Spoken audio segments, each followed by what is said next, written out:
Olá, seja muito bem-vindo ao canal Israel e a Igreja. Aqui exploramos a fascinante conexão entre Israel, a Igreja e as profecias dos últimos tempos.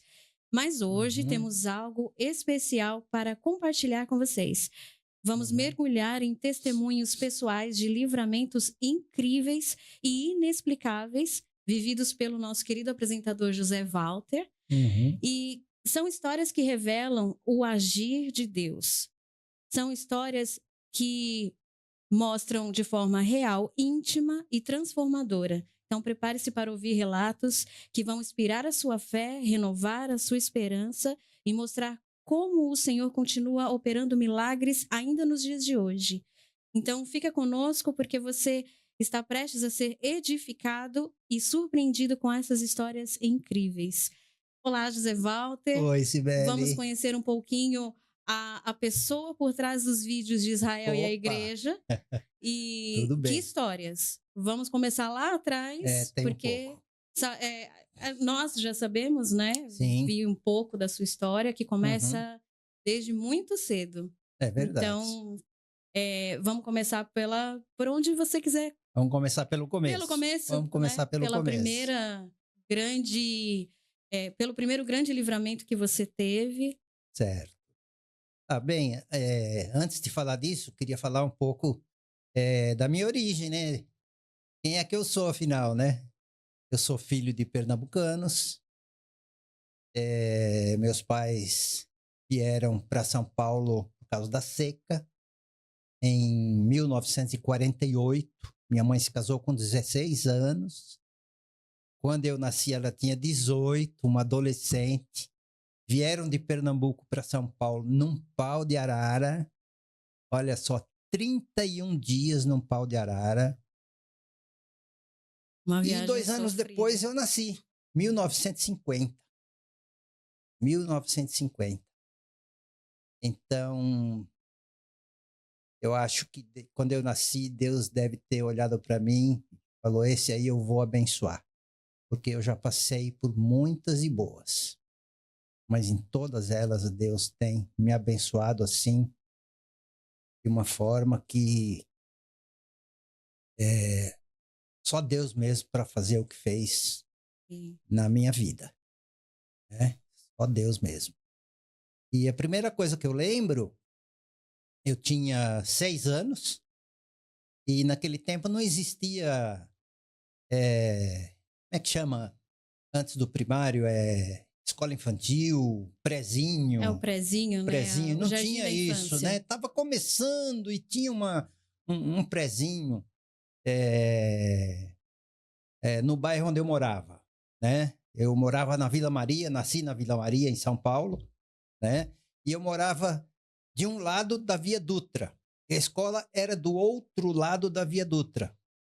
Naquele tempo não havia perigo. Eu ia com 6 anos de idade, eu comecei a ir para essa escolinha, esse prezinho, né?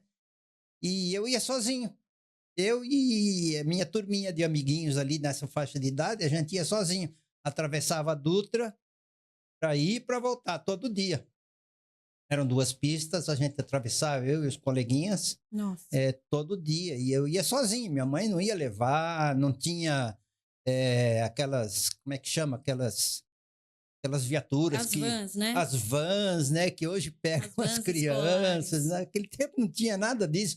A Dutra não tinha passarelas, você atravessava no olhômetro, olhando de um lado, olhando do outro, né? E tudo aconteceu, o que eu vou te contar aconteceu no mês de agosto. E naquele tempo, nesse período aí, garoava. São Paulo era até chamada de Terra da a Garoa. terra da garoa, né? E garoava dias e dias, era incrível. E uma vez eu saí de casa, fui para a escola, assisti normalmente, né? Eu ia sozinho, mas na hora de voltar eu vinha com todos os coleguinhas que moravam ali em torno da minha casa. Eram uns 10, né? A gente vinha junto e atravessava a Dutra junto. Então, como eram 2 pistas, o que aconteceu? Garoava bastante, atravessamos a primeira pista, olhando de um lado, tal. Ficamos no meio, ali naquele canteiro central, esperando a oportunidade de atravessar a segunda pista. E a garoa não parava, né? E eu não sei por que, num determinado momento, eu atravessei a pista. Não me lembro se eu olhei, se vinha veículo, se não. Eu sei que eu atravessei. E um carro que vinha vindo ali me atropelou de frente. Bateu nas minhas pernas e me jogou a uma distância de uns 20 metros. Naquele tempo tinha uma valetona enorme, tipo 1 metro e meio de fundura, cheio, não chovia, né? Há muitos dias, cheio de água, de lama, aquela terra suja, né? E eu caí lá dentro, caí lá dentro. E eu me lembro que deu um trabalhinho para sair. Não aconteceu nada comigo, eu consegui sair todo sujo de lama, consegui sair e o que eu fiz? Fui correndo, saí correndo para casa. Já tinha atravessado a segunda pista, fui atropelado e fui correndo para casa.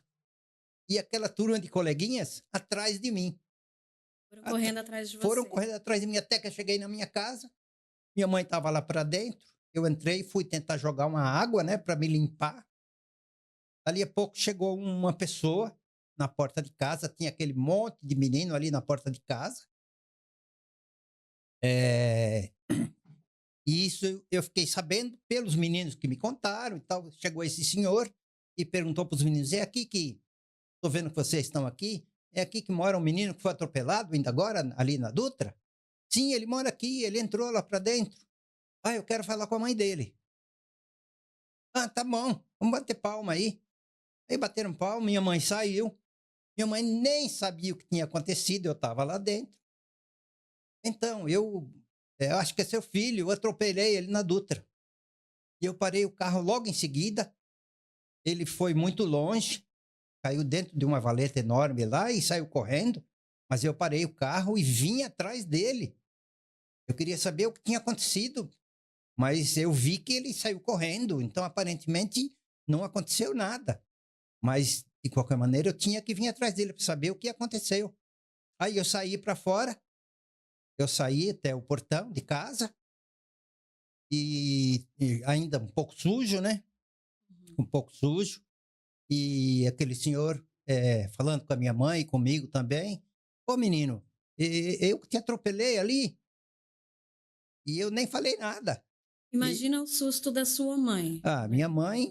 Você estava atravessando a rodovia Dutra, Sim. foi atropelado, arremessado a quase 20 metros. Quase uns 20 metros. Caiu numa vala de Sim. 1,5 m. Sim. Conseguiu sair dessa vala e saiu correndo para sua casa. Correndo. Entrou de fininho e não falou nada para a mãe. Não Imagina falei nada para minha mãe. O susto quando esse homem chegou lá perguntando: cadê o menino que eu atropelei? Exatamente.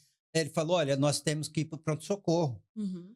Aí eu ali, já estava ali, falei: não, tá tudo bem. Ele falou: não, nós precisamos ir, porque eu te atropelei, você foi muito longe, por fora assim, pode estar tudo bem, mas a gente não sabe se aconteceu alguma coisa aí por dentro do seu corpo. Sim. Então, aí nós fomos para o pronto-socorro. Eu me lembro desse momento, a gente foi para o pronto-socorro, foi eu, minha mãe e esse senhor. Chegando lá, foram feitos, naquele tempo já tinha isso, radiografias, exames e tal, e não tinha nada. Que ano que foi? Isso foi em 1956. Eu tinha 6 anos. Tinha 6 anos, foi em agosto, mês de agosto. E não tinha nada. Aí ele voltou para casa comigo, com a minha mãe. Voltou para casa comigo, com a minha mãe. E chegando lá, tinha um bar em frente à minha casa, assim. Ele foi lá, até comprou um guaraná e tal, e me deu. Uhum. E falou para minha mãe: olha, eu sou médico. Eu sou médico. E eu fiquei preocupado por isso, que eu achei que a gente tinha que ir ao pronto-socorro. Graças a Deus, seu filho está aqui, não aconteceu nada, né? Então tá tudo bem. E ele foi embora. Ok. O susto passou. Dia seguinte, de manhãzinha, me preparei de novo para ir para a escola de novo. Tava tudo bem, não aconteceu nada. A garoa continuava. Eu fui. Quando eu estava indo para a escola, eu ia atravessar a Dutra, porque a escola era do outro lado da Dutra. No caminho, passando numa das calçadas assim, tinha uma senhora e uma moça conversando. Quando eu passei assim, eu ouvi uma comentar para a outra: olha, esse menino aí, lembra desse menino? E eu ouvi que uma falou: sim, eu lembro. A outra falou: esse é o menino que nasceu de novo. Lembra de ontem, aquele atropelamento que teve aqui na Dutra? Esse menino nasceu de novo. Porque o carro pegou ele muito forte e ele está aí vivo. Ele nasceu de novo. E eu digo para você, foi a primeira vez que eu ouvi essa expressão, nascer de novo. Eu não tinha religião, eu não era, vamos dizer assim, evangélico ainda, não era um crente ainda, vinha a ser um crente 1 ano depois, né, através da minha mãe, que andava procurando, queria conhecer um pouco mais de Jesus, de Deus e tal, né? E foi a primeira vez que eu ouvi essa expressão.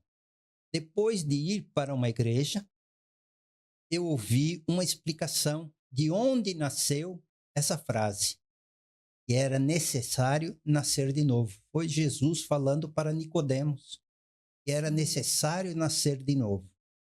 Bem, sem ser um crente ainda, foi a primeira coisa que eu ouvi no dia seguinte, depois de ter sido atropelado. Então, isso me acompanha até hoje. Eu nunca vou me esquecer do mês de agosto de 1956.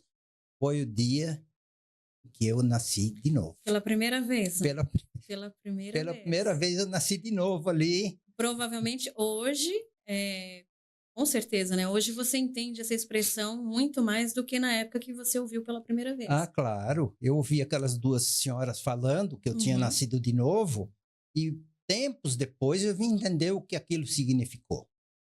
Era para mim ter morrido, mas de uma forma extraordinária. E, claro, eu atribuo isso a Deus. Ele não permitiu que eu morresse naquela situação. Sim, com então, certeza. Hoje, muitas décadas depois, eu entendo que Deus não deixou que aquilo acontecesse porque Ele tinha alguma coisa importante na minha vida. Com certeza. E 1 ano depois, eu conheci a igreja, que a minha mãe começou a congregar. Ela se batizou. Algum tempo depois, eu também me batizei, com meu outro irmão. Nós somos em 4 irmãos. E aí, essa expressão que é necessário nascer de novo me acompanha até hoje. Só que eu tenho um motivo especial, porque eu ouvi uma pessoa dizer que eu tinha nascido de novo. Sim, para contextualizar, quem não conhece a rodovia Presidente Dutra, ou simplesmente a Via Dutra, é uma das principais rodovias do Brasil, Sim. ligando as cidades de São Paulo e Rio de Janeiro. Sim. E pelo seu intenso fluxo diário de veículos, incluindo carros de passeio, ônibus e caminhões de carga, é também palco de muitos acidentes e atropelamentos. É verdade. A movimentação da Dutra, ela é por cerca de 1,2 milhões de veículos por dia, o que aumenta significativamente o risco de acidentes. E alguns dos trechos mais críticos, né, são nas áreas urbanizadas, que é próximo de residências, onde o tráfego de pedestres é mais intenso. Pedestres frequentemente tentam atravessar as rodovias em locais não autorizados, mesmo hoje tendo as passarelas, né? E contribuindo para os altos índices de atropelamentos fatais. Olha, Cibele, eu me lembro, ainda menino, eu vi 2 acidentes fatais. Uma menina de 12 anos que morreu no mesmo lugar onde eu fui atropelado por um caminhão que atropelou. Um caminhão carregava madeiras. Eu estava no local, eu vi o atropelamento e eu presenciei essa morte. E depois, alguns anos depois, eu já adolescente, eu vi a morte de um senhor. Naquele tempo as ruas não eram asfaltadas, era tudo, aquela região onde eu morava, uma região assim bem humilde, bem pobre, e ele criava ovelhas, cabras e tal, né? E ele morreu, e ele bebia muito, frequentemente ele estava bêbado, e muitas vezes bêbado ele atravessava a Dutra. E numa dessas vezes ele foi atravessar, foi atropelado e morreu. Temos São coisas que eu presenciei. Sim, temos o fator ali numa rodovia de a velocidade, né? E Sim, dependendo do peso dos veículos, do tamanho dos veículos, é muito mais difícil frear diante de uma pessoa que está ali atravessando num lugar que não deveria atravessar.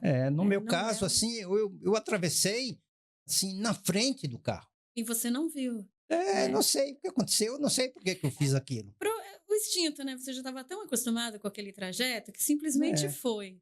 Né? é. E Mas todos os meninos que estavam comigo, nenhum foi, só eu que fui. Mas Deus me livrou. com certeza, Claro, Deus me livrou. com toda Então, certeza. o fato de estar hoje aqui com você, contando essa história, eu devo a Deus. Muito provável também a sua mãe. Imagina o Nossa, quanto que ela não agradeceu a Deus. O seu filho, depois de saber o que tinha acontecido, tá ali inteiro, estava bem. E ainda claro, bem que foi por uma pessoa que se atentou e foi buscar se realmente estava tudo bem com você. é Porque o verdade. risco realmente de ferimentos internos era alto, né? Era alto, né? E eu não sofri um arranhão. Depois eu tomei banho em casa, não tinha um arranhão. Realmente assim, chega a ser inexplicável, né? Ser inexplicável. Milagres não se explicam, Não se né? Se explicam, é verdade. aceitam. Outra história impressionante, vou falar para o pessoal que está nos assistindo, o edifício Joelma, ele era um edifício muito famoso no país inteiro e depois do incidente de incêndio, ele ficou famoso mundialmente, né? Todos conhecem a história do edifício Joelma. E parece que você também tem uma história É verdade. nesse contexto, né? É verdade, é verdade. Pois é. Eu trabalhava em banco. O Joelma tinha um banco, que a sede principal era lá. E pouco antes do incêndio, eu trabalhava em um outro banco. Isso você já está já na sua fase adulta, já está É verdade, já muitos trabalhando. anos se passaram. Eu tinha já 23 para 24 anos, já era casado, recém-casado, né? Eu trabalhava em outro banco e o meu gerente saiu. Primeiro que ele gostava muito do meu trabalho e eu gostava muito de trabalhar com ele. Aliás, para você ter uma ideia de quanto eu gostava dele, o nome do meu segundo filho é o nome desse gerente. Olha É o só. nome desse gerente. Ele hoje é vice-presidente de um dos principais bancos aqui do país, né? Então ele saiu do banco e ele foi trabalhar nesse outro banco que a sede ficava no edifício Joelma. E por alguma razão, pouquinho tempo depois eu saí desse banco onde eu estava. Uhum. E o que é que eu fiz? Entrei em contato com ele e falei, olha, estou procurando emprego. Eu saí, quero trabalhar aí com você. Aí ele falou, olha, dá um pulinho aqui, vamos conversar. Aí eu fui lá, me encontrei com ele e ele me disse o seguinte, olha, eu quero muito que você venha trabalhar aqui comigo, sim. Mas, assim, de momento, assim, eu também estou há pouco tempo aqui, ele disse, né? A gente está reestruturando aqui. Então, me dá alguns dias e a gente vai se falando e eu te dou um alô para você vir aqui e tal, e em seguida você começar a trabalhar. Falei, tá bom. Então, voltei para casa, ele falou, semana que vem você me dá uma ligadinha. Liguei semana que vem, na semana seguinte, e a conversa foi praticamente a mesma. Ainda não tinha conseguido reestruturar o setor dele, pelo menos. E assim foi uma semana, foi 2, foi 3, foi 4, foi 6 semanas e nada. E eu desempregado. Aí eu falei para ele, meu amigo, eu preciso trabalhar. Agora puxa, eu quero trabalhar com você aí, cara. A gente se deu tão bem aí. Eu sei que você gosta do meu trabalho. Ele falou, é verdade. E eu gosto de trabalhar com você. Ele falou, olha, tem uma vaga, mas não é aqui no Joelma. É na filial ali, na rua tal. Você conhece? Falei, conheço sim. Então, você quer trabalhar lá? E assim que eu reestruturar aqui, você vem para cá, trabalhar aqui no Joelma. Eu falei, tá bom, eu preciso começar a trabalhar. Então, fui lá e comecei a trabalhar nessa, vamos dizer assim, filial que havia, né? Nessa filial. Mas sempre de olho que um dia eu ia trabalhar lá com ele no edifício Joelma, né? Sempre de olho nisso. E o tempo passou alguns meses e tal, e numa ocasião surgiu, ele entrou em contato comigo, surgiu a possibilidade de eu começar a trabalhar no setor dele, no departamento dele lá, né? Então ele pediu para mim ir até lá, o Joelma, eu fui conhecer o que havia para fazer, qual seria o trabalho e tal, e ficou tudo certo. Ficou tudo certo. Trabalhei mais ou menos uma semana ali no Joelma, trabalhei mais ou menos uma semana, né, para conhecer o trabalho e fazer essa transferência, né, que eu estava numa filial e eu iria para o Joelma, né? Trabalhei mais ou menos uma semana e um dia eu saí de casa, normalmente, como eu saía todo dia para ir trabalhar, eu entrava, costumava chegar um pouco antes do horário, né? Você já estava casado? Já estava casado. Uhum. Eu tinha 2 meses de casado. Olha, 2 a 3 meses de casado. Olha Né? só. E eu saí de casa para ir para lá, costumava chegar um pouquinho mais cedo. E quando eu estou chegando perto do Joelma, levei um susto, porque o Joelma estava pegando fogo. Estava pegando fogo e já não dava para chegar perto. Os bombeiros ali, policiais e tudo já segurando as pessoas para não se aproximarem. Quantos dias depois que você que você mudou de setor e foi para lá? Uma semana. Uma semana. Com uma semana aconteceu o incêndio. No dia que eu fui para trabalhar, quando eu cheguei para começar a trabalhar, quando eu me aproximei do edifício Joelma, ele estava pegando fogo. Então eu não entrei, eu não pude entrar, né? Já tinha bastante gente lá. Tinha bastante. Eu mesmo estaria lá. Né? Eu costumava chegar mais cedo, né? E eu estava chegando assim um pouco mais cedo mesmo. Mas naquele dia parece que o incêndio começou um pouquinho mais cedo do que a hora que eu costumava chegar. Então eu pensei, bem, eu vou lá para a filial. Uhum. E eu fui lá para a filial. E na verdade, essa filial acabou sendo vamos dizer assim, um quartel-general de tudo que se relacionava com o incêndio. Tudo. Olha, eu acho que foi um dos dias mais marcantes da minha vida. Quando eu cheguei nessa filial, onde eu trabalhei um bom tempo, antes de ir para o Joelma, trabalhava lá. Uhum. Primeira coisa que eu fiz, eu fui ao sanitário, me ajoelhei e fiz uma oração. Eu pedi para Deus, Senhor, adulto, né? Casado, o Senhor pode impedir esse incêndio de continuar. Se o Senhor quiser mandar uma chuva agora bem forte, eu sei que o Senhor pode. Mas eu sei que está tudo em tuas mãos. Eu não sei como pedir. Mas se for possível, que o Senhor faça alguma coisa para impedir esse incêndio. E, na verdade, o incêndio tomou conta do edifício inteiro. Morreram em torno de 195 pessoas. Eu tenho um dado aqui que o incêndio do edifício Joelma foi uma das maiores tragédias urbanas da história do Brasil. Sim, claro. Aconteceu em 1º de fevereiro de 1974, no centro de São Paulo, deixou 187 mortos 187. E mais de 300 feridos. Sim. O prédio tinha 25 andares, era usado principalmente como espaço corporativo.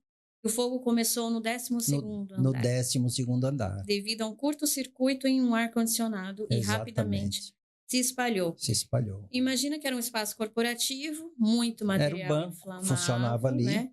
Papéis, madeira, carpetes, enfim. E era uma Sim, época que não tinha tanta segurança ou tanto cuidado com a como segurança hoje, como por hoje. exemplo. Hoje há muito mais cuidado com a segurança dos edifícios aí de São Paulo. Foi uma tragédia terrível, né? Foi, Porque se a gente buscar imagens, você estava lá, né? Mas nós que hoje buscamos informações sobre o que aconteceu, as imagens são terríveis, porque as pessoas desesperaram, lógico, e tentaram escapar de alguma maneira. E sim, às vezes o escape que elas encontraram era saltar das janelas, então saltaram. Muitos se perdiam a jogaram dos vida. andares lá de É, cima e morreram realmente, né? Você vê, morreram quase 200 pessoas. Há órgãos que dá esse número que você falou, outros um pouco mais, outros um pouco menos. Enfim, há corpos que nunca foram encontrados, encontrados. né? Morreram muitas pessoas conhecidas. Foi uma dor muito grande. Eu, com 23 anos, eu me casei no mês de dezembro de 73. E o incêndio foi no comecinho de fevereiro de 74, né? Então, assim, quero te dar algumas informações que ninguém sabe, por exemplo, só eu, né? A minha família. Minha família sabia que eu trabalhava no edifício Joel. Uhum. Eles ficaram sabendo. De imediato que o Joel estava pegando fogo. E minha mãe, meu pai, principalmente, meu pai trabalhava a cerca de 300 metros daquele local, que era aquela filial onde eu comecei trabalhando Uhum. nesse banco. Meu pai trabalhava a 300 metros desse local. Meu pai ficou muito aflito, muito aflito. Minha mulher, ou assim, a minha sogra, ficaram desesperadas, né? Para que você tenha uma ideia, durante o dia, saíam boletins, assim, dados talvez aí pelo Corpo de Bombeiros, pela polícia, das pessoas que não eram localizadas ou não eram encontradas e tal, ou estavam desaparecidas. E o meu Uhum. nome estava numa Nos dessas listas por desaparecidos. enquanto, Estamos né? falando de uma época em que não tinha essa tecnologia que nós temos hoje, esse acesso a Claro, informações rápidas. não havia É, computador, né? telefone, WhatsApp, Não, não tinha não tinha isso. celular, A não informação tinha demorava celular, para chegar, então. demorava. Eu me lembro que eu estava nesse, vamos dizer, nessa filial, nesse quartel-general ali, dando atendimento aos familiares das pessoas que trabalhavam no Joelma, indo lá, e eu dava atendimento ali, né? Quando chegou mais ou menos a hora do almoço, eu resolvi ir até onde meu pai trabalhava, que era, como eu disse, a uns 300 metros do local onde ficava esse quartel-general aí, vamos dizer assim. E eu saí, fui encontrar com meu pai. E na rua, numa praça ali pertinho, encontrei com meu pai. Meu pai ia indo lá para obter alguma informação a meu respeito, Uhum. porque ele também não sabia. Eu encontrei meu pai. Meu pai me deu um abraço, assim, que eu nunca vou esquecer. Um abraço de quem imaginava que eu poderia ter morrido. O pior, né? É, eu não Passou pela morri cabeça porque dele. cheguei um pouco depois de o incêndio ter começado. Então, foi um abraço, sim, que eu nunca vou esquecer. Eu me lembro que estando ali nesse quartel-general, ali atendendo familiares e amigos de pessoas que trabalhavam nesse banco, eu me lembro que uma vez eu atendi ali, naquele dia, atendi um senhor que foi procurar notícias de uma filha dele. E eu fui para esse local, passei o dia lá até o fim do dia, até anoitecer. No dia seguinte também, as pessoas continuavam indo. E a filha desse senhor, eu soube até depois de ter passado vários dias, ela não foi encontrada, nem a arcada dentária, nem nada. Por isso que o número exato de mortos, na É verdade, incerto. não é incerto. Não se sabe exatamente quantos morreram. Tem um número aproximado, mas não se tem o número exato, porque muitos corpos sumiram. A temperatura na última laje lá do edifício Joelma ultrapassou 700 graus. Não tem como resistir. O ferro funde a 900. Ferro. Imagina o corpo humano. Não existe. Gente aí com calor de 40 graus, a gente não está aguentando, né? De Fica calor. muito próximo da incineração, de uma cremação, Exatamente. né? De uma chega-se a cremação. 900 mil graus, o corpo realmente é incinerado, né? Eu não sei na incineração a quantos graus é colocado um corpo, mas a 700 graus eu sei que não é. Então imagine a situação. Esse pai aí nunca mais ele soube da filha. Nunca mais. Estamos conversando aqui sobre um assunto muito delicado, né? Porque ao mesmo tempo que se agradece pelos poucos minutos em que você foi livre, teve esse livramento de não estar lá, nós também entra aquele questionamento, mas tinha pessoas lá que não tiveram o mesmo livramento e que, infelizmente, teve sua vida ceifada naquele momento. E muitas famílias que teve o seu ente querido, assim, alguns perderam e têm a notícia, e outros que nunca tiveram essa notícia. É verdade. Mas em todos esses momentos, a delicadeza desse assunto é saber que Deus, ele continua, né, sendo o Deus Todo-Poderoso, independente do que nós, seres humanos, achamos e sabemos. Como? Você foi livre por algum motivo e Deus sabe. Deus sabe o propósito que ele tinha com você. Deus sabe. E os questionamentos que muitas pessoas fazem em dizer por que não amam esse Deus, por que não seguem esse Deus, é colocar esses acontecimentos, então por que Deus permitiu? Por que Deus permite que tragédias assim existam e vidas são ceifadas?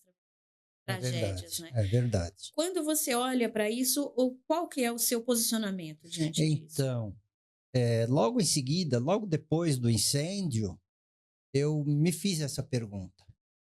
Por que eu não estive no edifício Joel? Era para mim estar.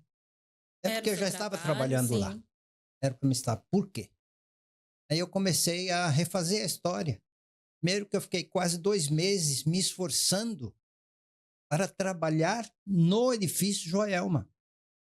Eu fiquei 2 meses ligando para aquela pessoa com quem eu havia trabalhado num banco anterior. E sempre, aguarda mais um pouquinho, me liga semana que vem, na outra, e na outra, e na outra. Até que surgiu uma vaga num outro local, que foi nessa filial, e eu não fui trabalhar no edifício Joelma. Então, tudo isso me veio à mente. Por que eu não fui trabalhar no edifício Joelma de imediato? Mas mesmo assim, uma semana antes, eu fui. Na semana e mesmo fatídica, tendo né? ido, eu não estava dentro do prédio. É impressionante. Olha, muita gente acha que as coisas na vida são coincidência. Mas eu não acho, não. Eu não acho, não. Quando eu faço todos esses cálculos, todas essas contas, quando eu observo todas essas coisas que aconteceram para mim antes de ir trabalhar lá, depois de ter trabalhado lá, eu fico pensando, o que será que Deus está querendo de mim? Porque me segurou mais uma vez. Já tinha me segurado quando eu tinha 6 anos de idade. Agora, com 23, me segurou mais uma vez. Então, isso sempre me acompanhou. Por quê? É uma pergunta que, na verdade, eu faço até hoje. Porque hoje eu tenho 74. E muitos amigos meus com quem eu convivi na adolescência, meninos que estavam comigo naquele primeiro acidente, por exemplo, já não estão mais. Já não estão mais. E por que eu estou aqui? Eu faço essa pergunta para mim. E eu encontrei a minha resposta. A minha resposta. A minha resposta não está na religião, não está em ter sido um um crente, um evangélico, ter pertencido a uma denominação. A minha resposta está no fato de que eu tenho uma coisa a fazer nessa vida. Eu preciso amar. Amar a minha mulher, amar os meus filhos, os meus netos, amar você, querer o seu bem, amar o William, amar as pessoas. Porque por que outro motivo eu estaria aqui? Para prejudicar alguém, para trazer dificuldades para alguém?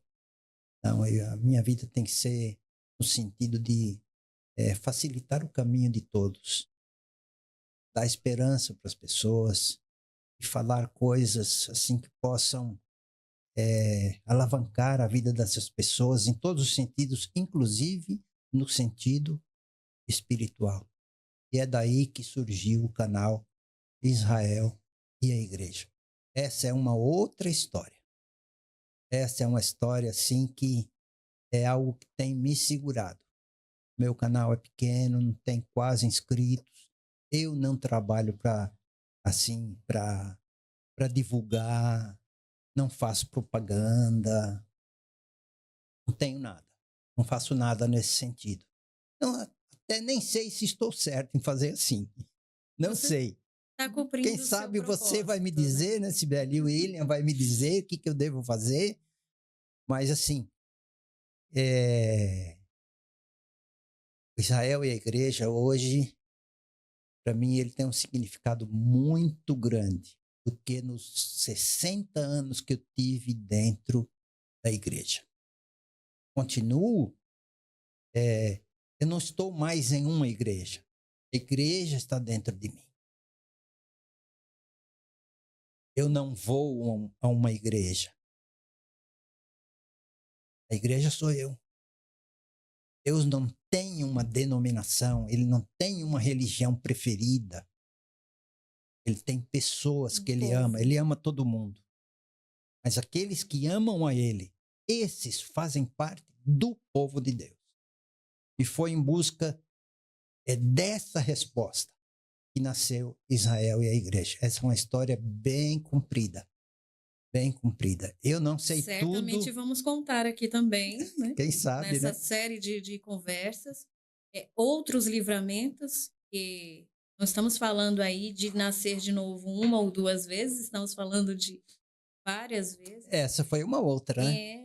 Com certeza essa foi uma outra. E como surgiu o canal Israel Igreja, é óbvio que a gente precisa contar essa história, com certeza. Ah, tá. Olha, Israel e a Igreja, assim, eu trabalhava e eu sempre ouvi falar que depois que as pessoas se aposentam, ficam ali no banquinho em frente de casa, esperando a morte chegar. E eu pensava, isso não vai acontecer comigo, não. Eu não vou ficar esperando a morte chegar sentado no banquinho na porta de casa. Eu vou fazer alguma coisa. Eu já tenho o que fazer. Eu vou falar para as pessoas a respeito do Deus que me livrou. Me livrou tantas vezes. Eu vou falar desse Deus. Mas, assim, tem algumas coisas a mais que eu preciso falar. E foi aí que nasceu dentro de mim o desejo de conhecer um pouquinho mais o que a própria Bíblia tem a nos dizer sobre Israel, o chamado povo de Deus, o povo eleito de Deus. Israel não é o povo eleito para a salvação, mas o povo eleito para representar a Deus nesse mundo. A Bíblia diz, Jesus falando para aquela mulher junto ao poço, diz que a salvação vem dos judeus.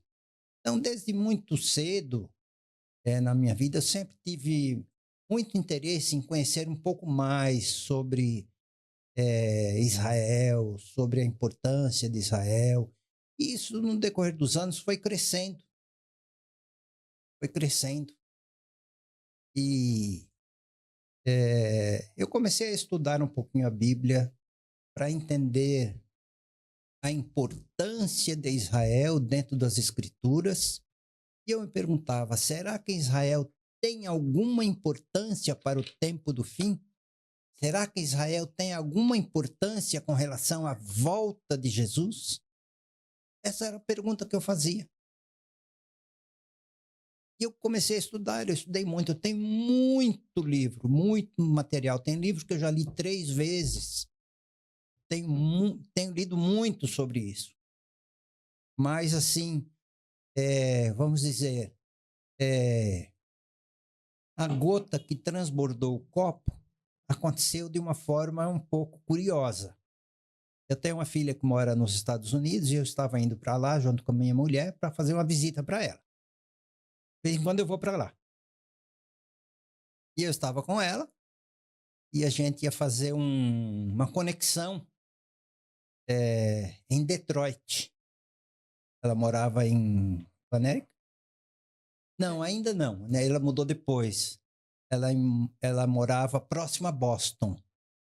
E eu ia fazer uma conexão em Detroit, descemos em Detroit e só umas 4 horas depois que íamos pegar o outro avião para ir para Boston. E estava sentado ali no saguão do aeroporto, minha mulher falou para mim, dá uma olhadinha para trás, vê quem que está ali. Eu olhei para trás, é uma pessoa que você conhece, eu não sei se eu devo dizer o nome aqui, acho que não, porque não falei nada com ela. Então, não vem ao caso, mas é uma pessoa conhecida hoje no Brasil inteiro, talvez no mundo. No mundo. E eu falei, nossa, meu bem, vou fazer a pergunta de $1 milhão para ele agora.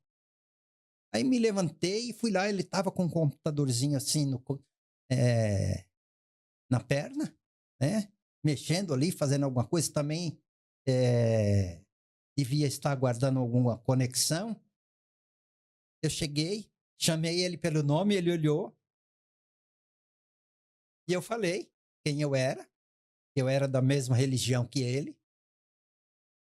E eu falei, tenho uma pergunta para te fazer. Ele falou, meu irmão, se ajeitou assim, né? Se arrumou naquele banquinho ali do saguão. E eu perguntei para ele o seguinte, Israel tem alguma importância com relação ao tempo do fim e à volta de Jesus? Ele falou, meu irmão, sem dúvida. É por isso que eu vivo. Falou exatamente com essas palavras. Eu não vou esquecer nunca isso. Nunca isso. Bom, aquilo para mim foi uma gota, assim. Foi uma luz que brilhou na minha mente. E eu tinha ideia de fazer alguma coisa envolvendo a importância de Israel para o tempo do fim, a sua relação com a igreja.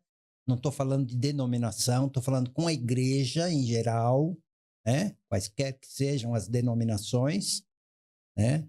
E então eu comecei a estudar, né?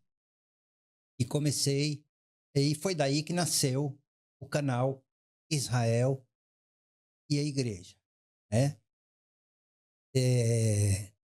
Curiosamente, nunca ouvi essa pessoa.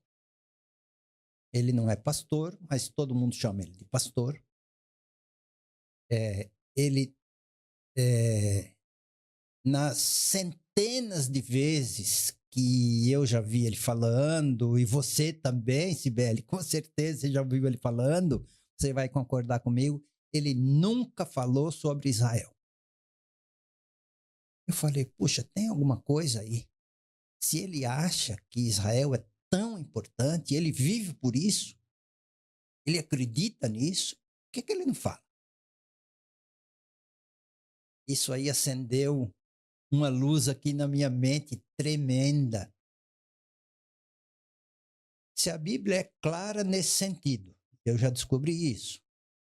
A importância de Israel é total com relação à volta de Jesus. Isso uma hora vai ser falado.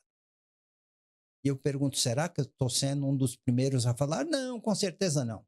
Você der um Google aí, você vai ver que Israel e a igreja tem muito material. Você vai encontrar muita coisa sobre Israel e a igreja. Agora, eu abordo com um outro viés. Falo tanto sobre a igreja, como falo de Israel. Falo tanto da relação da igreja com Israel, como da relação de Israel com a igreja. E de como essas coisas estão caminhando e nos orientam para o tempo do fim. Há coisas na Bíblia, há sinais dos tempos. Eu vejo muitos pastores falarem dos sinais dos tempos. Quando vai se falar dos sinais dos tempos que antecedem a volta de Jesus, imagina você, Mateus 24, e ouvireis de guerras e rumores de guerras, Lucas 21, tudo a mesma coisa. Daniel, Apocalipse. Agora tem coisas que Jesus falou que iriam acontecer, envolvendo Israel, sobre os quais a igreja não fala. A igreja não fala. Essas coisas eu tenho falado.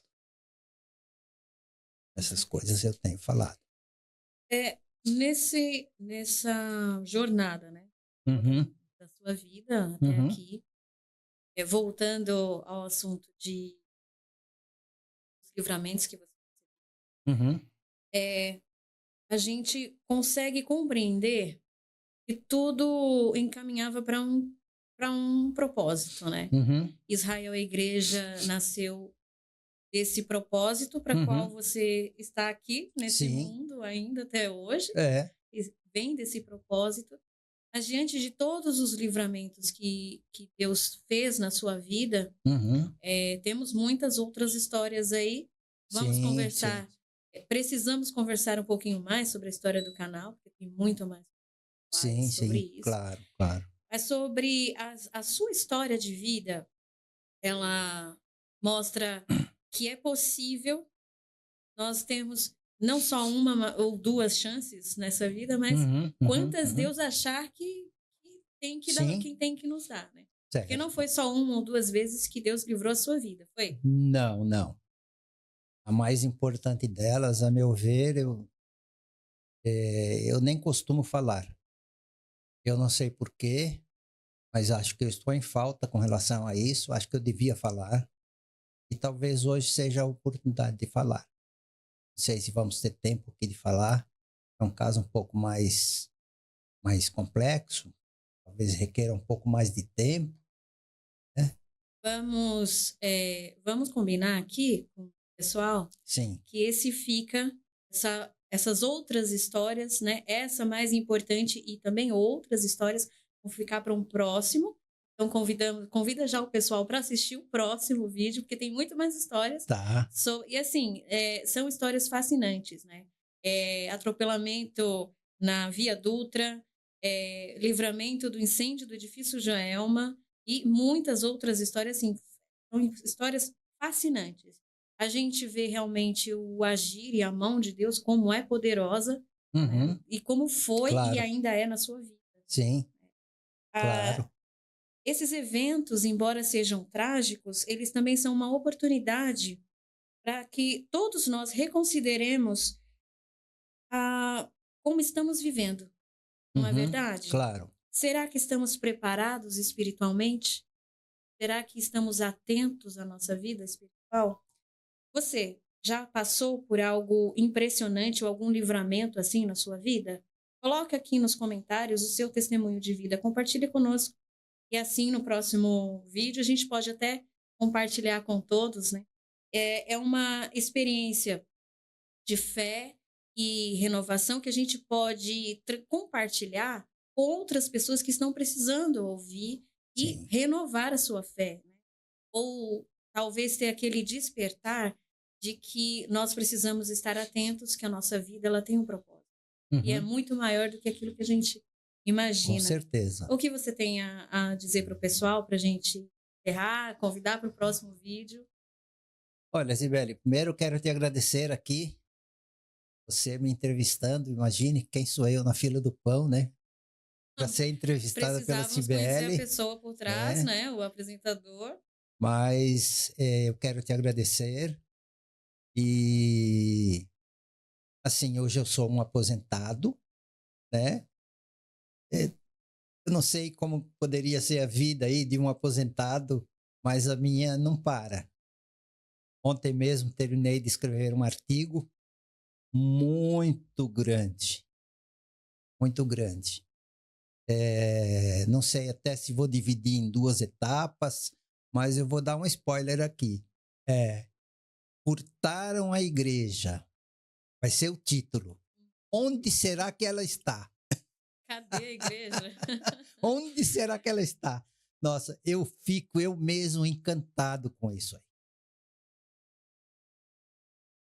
Fruto, assim, do livre pensar e do que a gente lê, do que a gente estuda, Uhum. né? Mas hoje no mundo é o que tem acontecido. A igreja está sendo furtada. A igreja está sendo furtada. Vamos ficar curiosos até você Esse vídeo acho que vai compartilhar demorar um conosco. pouquinho para ir ao ar, né? Mas quem estiver acompanhando, né, uma hora vai chegar para a sim, gente poder assistir, né, e saber onde está a igreja, né? é Estar a verdade. igreja. Mas enfim, até lá, compartilhe conosco aqui a sua história de fé, o seu testemunho. Obrigada, José Walter, por compartilhar a sua história. E foi um ensinamento maior de que nós precisamos confiar sempre em Deus, sabendo dele ou não, sentindo ou não, ele é Deus e ele está presente acima de todos nós. É verdade. Eu só queria dar uma palavrinha final, agradecendo mais uma vez por essa oportunidade, né? E a gente vive num mundo em que o antissemitismo cresceu muito. Talvez esteja maior hoje do que nos dias anteriores ao nazismo. Depois da ascensão de Hitler, o antissemitismo ele foi grande demais, mas eu creio que hoje estamos vivendo em dias de grande antissemitismo. Muita gente, milhões de pessoas, não acreditam na importância de Israel dentro do contexto das Escrituras. E muita gente não acredita que Israel tenha alguma importância. As pessoas acham que Deus já rejeitou Israel porque, afinal, Jesus, sendo judeu, foi crucificado por eles mesmos, segundo essas pessoas dizem, né? Então, Israel não merece nenhuma consideração. E as pessoas esquecem de ler o que Paulo escreveu aos Romanos, lá no capítulo 11, no verso 1. Rejeitou Deus a Israel? De maneira nenhuma. Esse é um verso sobre o qual a igreja pouco se debruça para falar. E mesmo quando vai falar, troca a palavra Israel pela palavra igreja. Essa é uma outra questão. Quando Paulo pergunta, rejeitou Deus a Israel? Ele em seguida diz, porque eu sou israelita, da descendência de Abraão, da tribo de Benjamim. Ele não está falando da igreja, ele está falando do povo dele, da nação dele, da raça dele. Ele está falando desse povo. Deus rejeitou esse povo? Não, Deus não rejeitou. E nós vamos ver em breve a demonstração de Deus e que ele não rejeitou. Em breve nós vamos ver as manifestações de Deus envolvendo Israel e anunciando que a volta de Jesus está mais próxima. Então, é assim, eu não digo que não se deve pregar de Mateus 24 e Lucas 21. Não digo isso. Mas eu digo que deve se pregar Mateus 23, 39. Bom, A próxima história envolve cirurgia de alto risco. É verdade. Um livro que precisou ser elaborado pelo cirurgião. Sim. E isso é só uma das histórias, né? Uhum. Então, Uhum. obrigada mais uma vez. Assista o próximo vídeo. Compartilha conosco a sua experiência e esse vídeo. Enfim, obrigada novamente. Eu que E é agradeço. isso. Tchau. Tchau, tchau. Sibeli, obrigado.